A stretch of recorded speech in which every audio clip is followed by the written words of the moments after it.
Welcome to the Impact Over Optics podcast, a place where real progress shines beyond appearances and distractions. Here, voices from across industries come together to share wisdom, stories, and strategies that remind us what's possible when purpose leads the way. Because true progress is not measured by how it looks, but by the impact it leaves behind. Let's get started.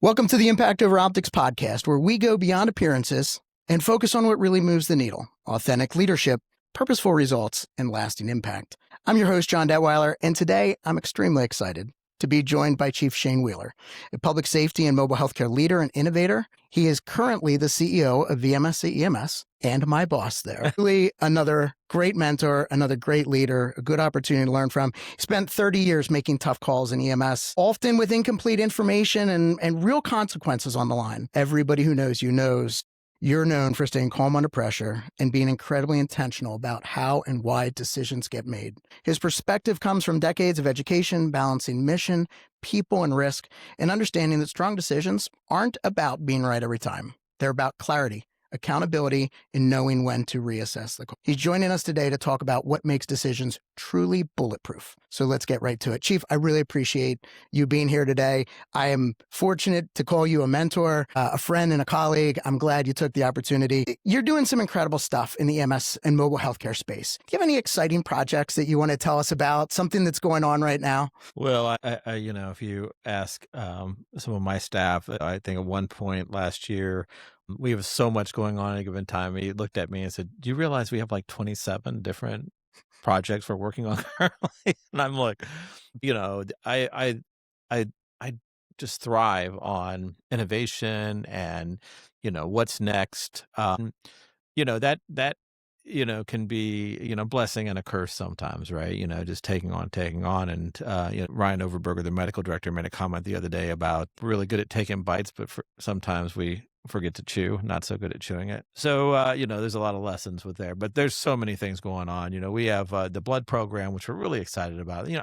Over the years, there's been a handful of clinical innovations in the pre-hospital setting that have gotten me excited, right? I remember Marquette Electronics with the first 12-lead monitor that could transmit. And I remember being a part of that program and thinking, this is going to save lives, right? Prior to that, it was 3 leads. It wasn't even 4, right? And we had good medics that looked at but 12 lead, I think, was one of the big things that changed. And I put blood right up there. I think there's very few clinical interventions that can really make a difference in outcomes. A lot of energy and effort surrounding blood. The other thing is, anybody that knows me, I'm always about the 1%, right? The 0.5% here, the 1% there, 2% here that can improve outcomes for our patients that are, clinically compromised. Whether that's bi-level with the vents we have in the field, right? Levofed, in the field with the pumps, so ultrasound, right? In, cardiac arrest scenarios with PEA. So clinically, I think we have a lot of innovations in that space. And I think the industry in a whole is experimenting a lot, whether that's through mobile integrated health or, multitude of treatment in place kind of programs, which I think are a necessary evolution of how we deliver care. I love it. One of the reasons I was so excited to have you join us, especially on decision making, is all of that innovation, all of those things, at the end of the day, came down to a decision that you made. You said, yes, we're going to do the blood program and be able to provide pre-hospital blood. There was not good precedence in our area. I believe you were one of the first in the region to be able to do it. When we talk about decision making, how can you be right? Or how do you know the decisions you're making are the right thing? And we can go back to blood. How did you know that was the right thing to do when you made the decision to move forward with that? Well, I think there's two kinds of decisions that leaders make. Those where you have lots of information and evidence to back them up, and those where you don't. Fortunately, the blood was a no-brainer, right? The evidence is there. There's been many studies, and blood has been the go-to in trauma for decades, right? And it's just amazing the hurdles you have to get to make it used in the civilian setting, and our military partners and counterparts who've been using blood 100 years. So that was an easy one for me, right? I mean, the evidence was there. We've seen the studies coming out of, DC and Louisiana and various places. And it was just really easy, right, to make that decision. So, the hard part about there was convincing our partners that we were mature enough to manage that program, right? And I know how that sounds, right? But we are still a relatively young profession, right? And there's a lot of folks in the healthcare world that don't truly understand our capabilities, and call us ambulance drivers, or think that we're less than you know than other healthcare professions. There was a bit of an education that goes along with that, and blood is such a scarce commodity that we don't want to waste it. We don't want to not be able to use that appropriately. So there was a lot of conversation and reinforcement that we were smart enough and capable and responsible enough to deliver that program, that process. I love it. I want to pivot a little bit. That's a good example of a decision that you had information for and you were Sure. able to get there. But when I look at your experience profile, combat medic, fire chief, flight medic, you do a lot of decision making under pressure. When you don't have all the information, when you're doing something quickly, can you talk to me a little bit about what your process looks like for that when you need a quick one, but you don't have everything? How do you do that? Well, you're firing from the hip, right? Oftentimes. And, certainly the fire chief role is, when you're trying to make decisions on, life and property in the moment when a structure's on fire, the possibility of entrapment or extension of that fire scene, keeping your people safe and accountable. You have to rely on your experience, right? Your tacit knowledge of the job, of more than just the academics and the things in the cognitive field. But, you try to make decisions based on reasonableness for me, right? Is it reasonable to expect that we could have this outcome if I make this decision that way, right? I weigh that out, right? We think it's a simple question sometimes as a fire chief. When you're balancing out, you have a structure that's maybe well involved. The likelihood of survival for anybody in that is probably low. And at face value, you might think, well, that's great. Then add the complexity component. Oh, well, there's a 3-year-old they think is still upstairs. That intensifies that. Trying to keep emotions out of that is very difficult. So trying to fall back on the reasonableness. Is it reasonable for me to put those people? There's fire shooting out of the windows. The roof's about to come down, right? It's not reasonable to put my people in that level of harm's way and to do that. And sometimes you get it right and sometimes you get it wrong. But I always come back to the reasonableness question. Is it reasonable for me to do what I'm doing, the decision that I'm making? And again, that's such a simple approach at looking at a decision. Again, is it reasonable? And I think sometimes we get wound up in the speed in which decisions need to happen that we forget that. I love that you described that because, again, I think for most of our listeners, you operate in an incredibly high-speed world. Jim Viscusi, one of our other consultants, talked about Annie Duke and her approach to decision making and how she separates out a free roll from a consequential decision. The vast majority of what you do is not a free roll. Free rolls have limited consequences. Right. Everything you do has big consequences, real consequences. So you had mentioned experience. Especially when you're firing from the hip, you're making a quick decision. The experience is a good thing. When does experience become a blind spot? Or can it be a blind spot? Can you get one of the commanders I used to work for used to always say, competence breeds complacency. Can you get too complacent in that? Yes. And I think that we all need a reality check from time to time, right? Whether that's, I'll give you a prime example. As you know this, I queried all my direct reports last week and to do basically a self-assessment on me. I was taken back, right, by a couple of the statements.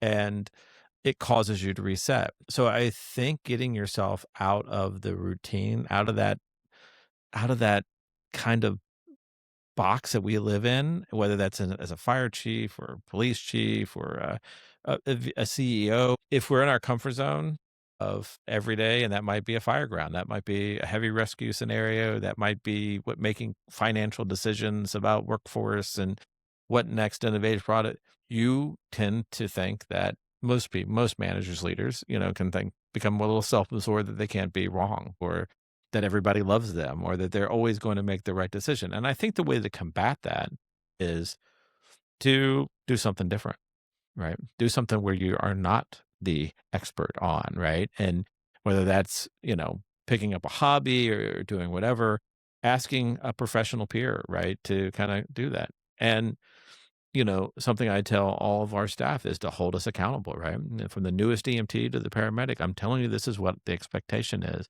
Now hold us accountable to that, right?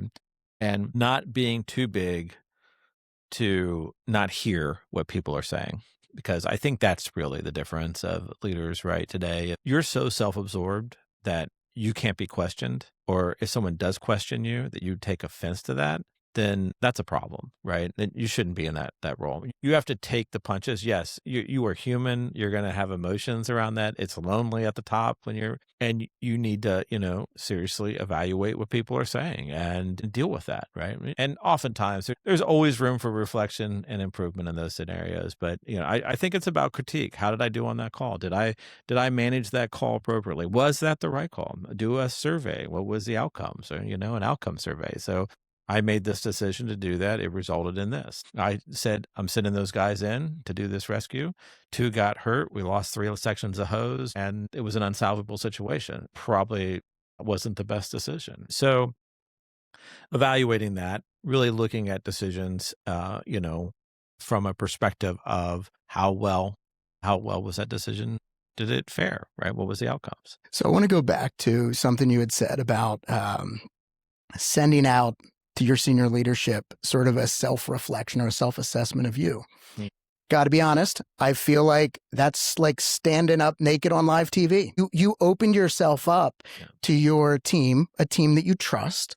How do you do that? How is a leader, an executive leader at that, how did you get over and I don't know what to call it other than maybe the fear of what they may say? I'm very impressed by this because, again, I think that if all leaders took the time to ask that question, where are my strengths, where are my blind spots, we would have different leaders. How did you get the confidence to do that? Well, it's I don't know if it's confidence or it's just, and you don't, I think a good leader does that periodically, right? I don't think it's something that they should be constantly seeking feedback on my decisions, right? Then I think that creates some confusion and insecurity amongst those that you lead. So I don't know if it's, if you'd asked me to do a self-reflection early on in my career, when I didn't have the years of experience and perhaps a bunch of post-nominals behind my name, I would be very reluctant to do that, right? It's maturity, I think, is the number one. You just mature in the role and understand if I'm ever going to get better, I'm not satisfied with where I'm at, right? I am the CEO of an organization, but I'm never satisfied exactly with where I'm at, whether that's the role or the position or how the projects that we're running. So to me, I'm always striving for that next level. And I've been a lifelong learner. And in order for me to grow, I got to know where the pinch points are. And so to me, I was bothered by those statements. In fact, I sent an email to all the team and said, hey, listen, that bothered me, right? I thought I was broadcasting this. Obviously, I was broadcasting this. I didn't realize by canceling a meeting that I was causing this kind of, but it does, I think it makes you a more respected amongst the people you lead. And it also provides a bit of clarity, right? Oftentimes, particularly close circles, I've found, tend to take advantage if you're a leader of those close relationships, right? The close circle. And you forget sometimes that the role, you forget that I'm the boss and they're the employee. And it's the job. So I don't know if it's fear or not, but at this point, it's more, I've just matured into being able to make those decisions. I commend you. I think it's phenomenal. I wish as leaders, I did that more. I wish I asked those questions to be able to develop myself. So it got us a little bit away from decision making, but sure, let me come back now and talk about when reevaluating the decisions necessary. How do you know when is the time to stop and pause? How do you determine that? Well, I think one is empowerment, right? So those that you lead, you need to give the power to stop and pause, right? That should not just come from the leader, right? It should be, hey, chief, we need to stop and pause, right? We got to stop, reevaluate, and reset, right? And stopping it, pausing it, hearing what they have to say, and then going in a new direction. I have never been so steadfast to escalating a commitment to a decision that I've made, that I know that the evidence just shows is not working, right? It's not producing what it needs to produce.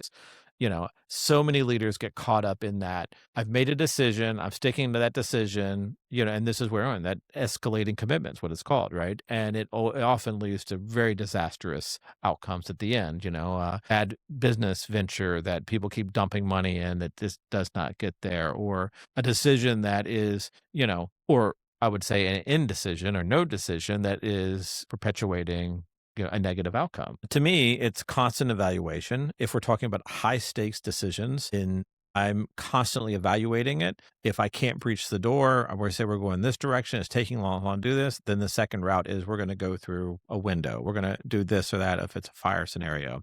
Same thing with any decision that we're making. It requires constant vigilance, empowerment of the people that are involved have been ordered to carry out the mission, listening to the people on the ground that are actually carrying out the mission, not just to what they're saying, but how they're saying it, right? It's the guy that's, a scenario, guy's trapped in a piece of equipment in a confined space scenario, an auger.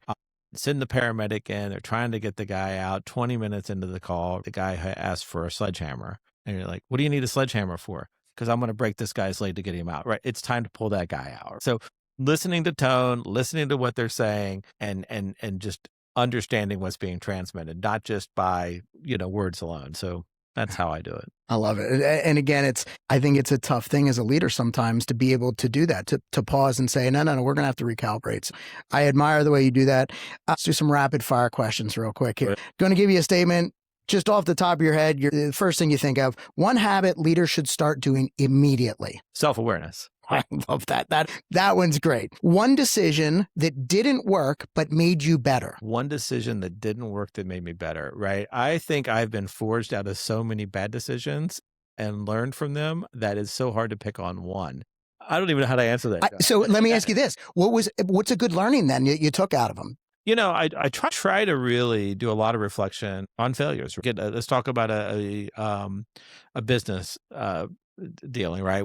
I'm going to leave the details of what it is, but we went down in a different line of service, a company, and to provide it, thought we had a good relationship, learned that the company was doing some things that, maybe they didn't like what we were doing, failed to communicate it properly. And we bent over to make change to make it. And at the end of the day, still lost it. In that scenario, you got to be true to who you are, right? You have to set, hey, listen, I'm not right for everybody, right? I tell people who apply at VMSC, I said, listen, this is not like, your local community ambulance squad, right? And I think we're a regional mobile health corporation. It's not the same. It's not for everybody. And not to say that our way is the right way or someone else's way is wrong way. It's just that it's the way we do it and it's not for everybody. And same thing with personal style, right?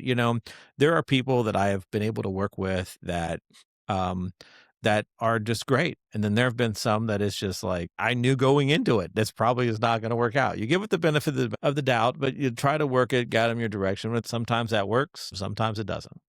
Incredible.